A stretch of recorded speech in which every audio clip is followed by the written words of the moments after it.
What was it like when things got super hard, when you were coming back down from the North Rim and you got back to the river, knowing you still had a 10K with 5,000 feet of uphill to go?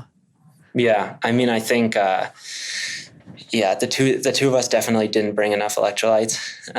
Like this guy, we had some, so we were better than this guy that you saw, but we definitely started to get some like pretty bad cramping going. Both of us are used to kind of just getting through longer adventures like that. And, when things get hard, kind of just like doubling down. So when stuff got really hot and we were kind of hurting, we just were able to like push through and, focus on like getting back to the river and then getting up to the next watering station and then, getting to Indian Guardians and up from there. And that kind of got us through it, but it's definitely a tough day.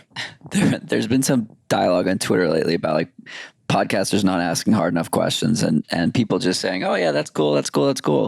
I want to dive in further. Shout out to Finn Melanson here. I want to dive in further on when things got hard. What was that like, and how did you get through it beyond just water stop to water stop to water stop? Like what? Yeah. Talk me through what was going through your head when things started to get bad. I was kind of just like, I just knew like we had to get out of there, or we had to at least make it to, the next spot. I mean, it's like we were saying earlier with like being someone who's been in so many competitions and being able to like switch into that mental state where you're just super focused on one single goal. And, that day it was just getting out of the canyon without dying in the heat. Yeah. Like the last few miles down to Phantom Ranch were definitely the toughest, but I just like was again able to like flick into this kind of like focus state and just put one foot in front of the other and kind of keep clipping through the miles and get back down there. And then from there, it was like, just focus on the next spot that has water and focus on the next spot after that and keep going through it.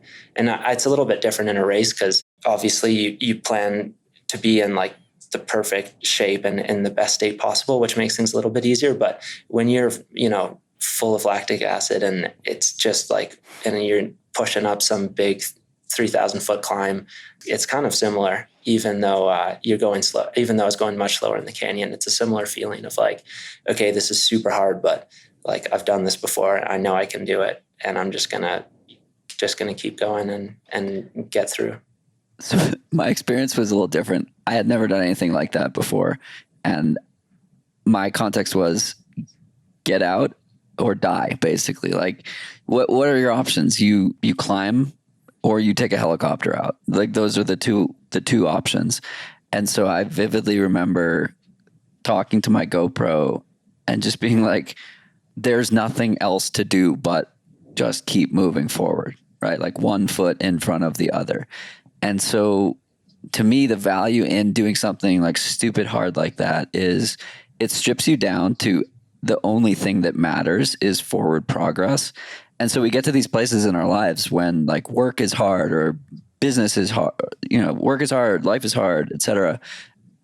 You just do it. Like you don't know how you do it. You just put one foot in front of the other and chunk it down into smaller bite-sized pieces. And to me, that's the value of sport. It teaches us how to get through hard things in life. And I certainly recommend that people do like stupid, obnoxious, hard things like the Grand Canyon, maybe not in the summer, but to have an experience like that where I've never actually, there's been one day that was harder. I did 4-pass loop out here in Colorado, like a month after having COVID. It took just as long to do those 28 miles as the 45 miles did in the canyon, but it was at much higher altitude and I felt so much worse. It's such a bizarre and wild feeling to be like 5 hours in, it's 10 a.m.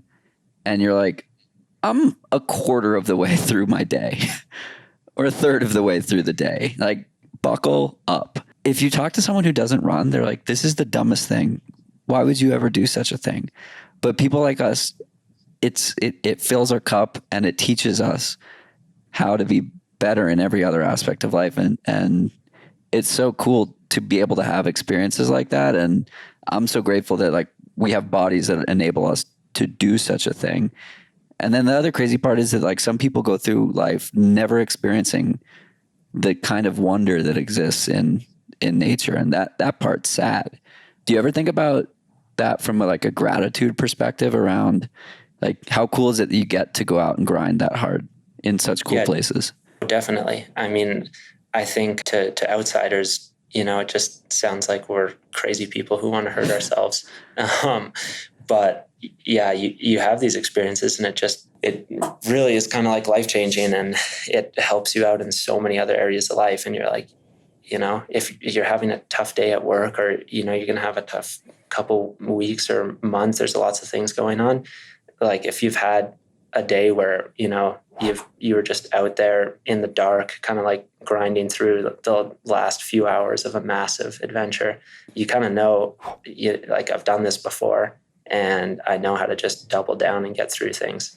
I mean, I feel super fortunate to have had all these adventures, even like the ones that were the hardest. I think like for people who don't get to have those in life, then, when they get presented with certain challenges, it might be harder for them to overcome them. Yes, I totally agree.